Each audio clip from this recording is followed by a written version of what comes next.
আল্লাহ নবী বলে, ইহুদি আমাকে ডিস্টার্ব করো না, অপমান করো না, যাও, আমি তোমার 1 মাসের আগেই দিয়ে দিব। আল্লাহ নবী হাঁটা শুরু করলেন, পিছন থেকে ইহুদি আমার নবীর জামার কালার ধরে এমন জোরে টান মারলেন, রহমাতুল্লিল আলামিন দাঁড়ানো অবস্থায় থেকে মাটিতে পড়ে গেলেন। আল্লাহ নবী এত সুন্দর ছিলেন, নবীজির চেহারা মোবারকটা লাল হয়ে গেল। যেই জায়গার মধ্যে জামায় টান দিয়েছেন মনে হয় ওই জায়গায় রক্ত জমাট হয়ে গেছে। এই দৃশ্য দেখা কি হযরত ওমর কি দাঁড়ায় থাকতে পারে নাকি?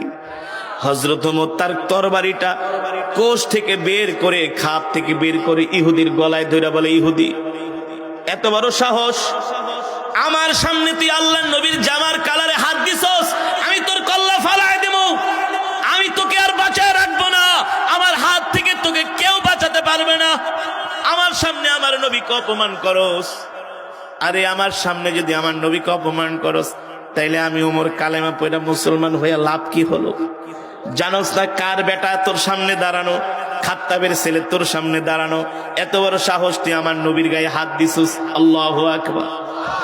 ইহুদির কল্লার মধ্যে তরবারি ধরে আছে।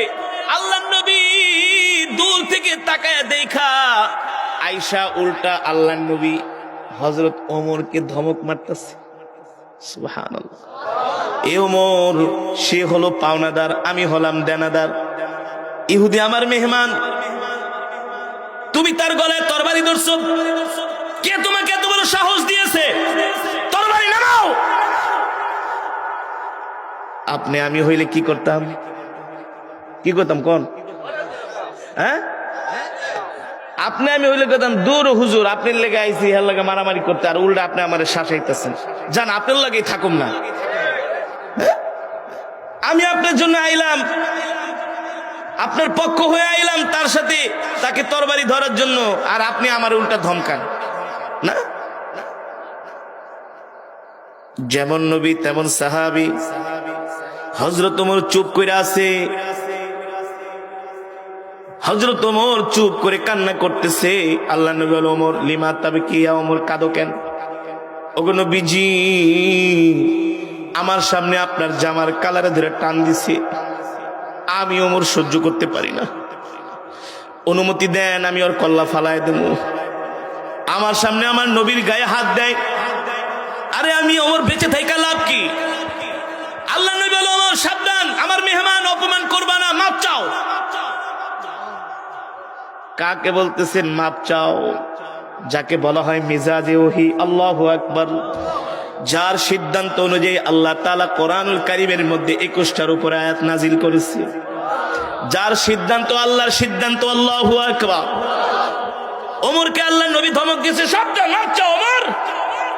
ওমর কান্না করে, নবীজি আমি সব সইতে পারি, আমার কলিজার টুকরা নবীকে অপমান করবে এটা আমি সইতে পারি না। ওমর তুমি কি আমাকে ভালোবাসো? আল্লাহ নবী, ফিদা কাবি উম্মি ইয়া রাসূলুল্লাহ, আমি আমার জীবনের চাইতে আপনাকে ভালোবাসি। আল্লাহু আকবার। যদি ভালোবাসো তাইলে আমার ঋণটা তুমি শোধ কইরা দাও। যদি ভালোবাসো তাইলে ঋণ শোধ কইরা দাও। আপনি আমি হইলে বলতাম, মিয়া ধমক দিচ্ছেন, আবার ঋণ শোধ করুন, আপনার সাথে তো সম্পর্কই রাখুম না। কিন্তু রাসূলের সাহাবীরা কেমন ছিল রে ভাই? রাসূলের সাহাবীরা কেমন ছিল? আল্লাহ নবী বলেন, এই কথা বলার পরে হযরত ওমর দাঁড়ায় বলে, ওগো আল্লাহর নবী, শুধু আমাকে ইহুদিকে শুধু আমার সাথে দিয়া দেন। ইহুদি অর্থ নিবে না কি নিবে? ইহুদি মনে মনে বলে, এখন যদি চাই 1000 দিরহাম বাইর করে তো দিয়া দিব, এমন একটা জিনিস চামু যাতে দিতে না পারে। ইহুদি কি নিবা? অর্থ নিয়ে যাও। কেন অর্থ না, আমাকে অর্থের বিনিময়ে পাকা খেজুর দিতে হবে। পাকা খেজুর এখন তোমার জন্য কোথায় পাবো? হযরত ওমর বলে, গো আল্লাহর নবী, আমি গতকালকে আমার বাগান থেকে খেজুর পেরেছি, গোডাউনে গুদাজাত করে রাখছি। আপনি ইহুদিকে বলেন আমার সাথে যাইতে, এই চল। কত মন খেজুর নিবা? বলে 1000 দিরহামের বিনিময়ে 10 মন দিতে হবে। চলো তুমি আমার সাথে। আল্লাহর নবী যাওয়ার সময় কে, ওমর এদিকে আসো, 10 মন তো দিবা, আরো 1 মন বেশি দিবা। কেন? আল্লাহর নবী, কেন দিব? এই যে তুমি ইহুদির ইহুদির গলায় তরবারি ধরছো, এই জন্য তোমার আরো 1 মণ জরিমানা। সুবহানাল্লাহ বলবেন না? আপনার আমার তো অনেক ধৈর্য, ঠিক না? এই যে তরবারি ধরছে এই জন্য 1 মণ জরিমানা। আল্লাহ নবী বলে ঠিক আছে, হযরত ওমর বলে ঠিক আছে, ওগো রাহমাতুল লিল আলামিন, আপনি যেভাবে বলেন সেভাবেই দিব। ইহুদিকে নিয়ে হযরত ওমর তার বাড়িতে চলে গেলেন। গোলামকে ডাক দিয়া বলে খেজুরের গুদামের দরজাটা খুলে দাও।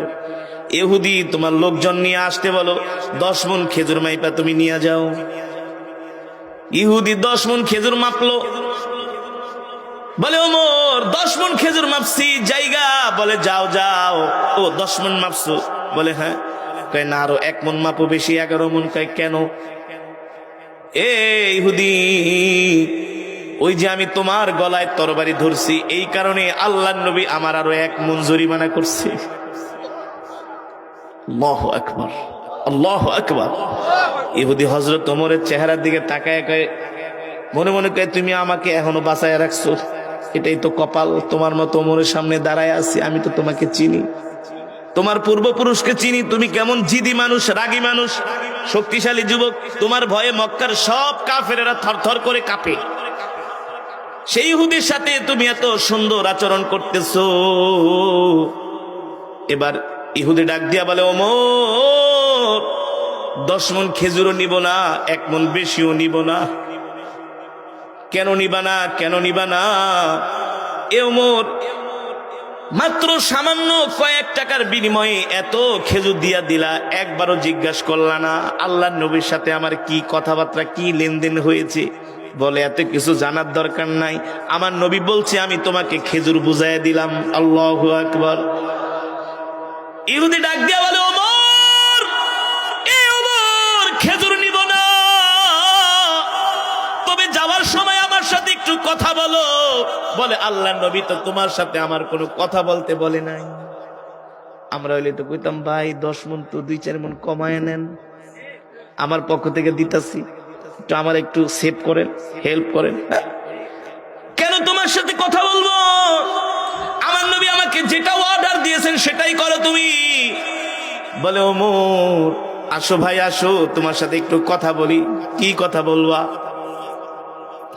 আরে খেজুর তো দিয়া দিলাম, মাইপা নিলাম, এখন চলে যাবো, তোমার সাথে তো আর দেখা হবে না, কিন্তু আমার পরিচয়টা একটু জিজ্ঞেস করো।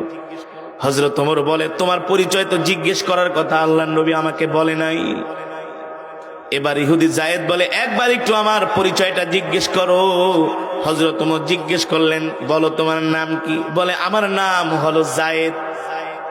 হযরত ওমর ছিলেন বসা, দাঁড়ায় গেলেন, আরে তোমার নাম যায়েদ, তুমি কি সেই যায়েদ যে কিনা ইহুদিদের সবচেয়ে বড় আলেম, সবচেয়ে বড় পণ্ডিত, যিনি তাওরাত পুরাটা মুখস্থ করেছে? বলে হ্যাঁ।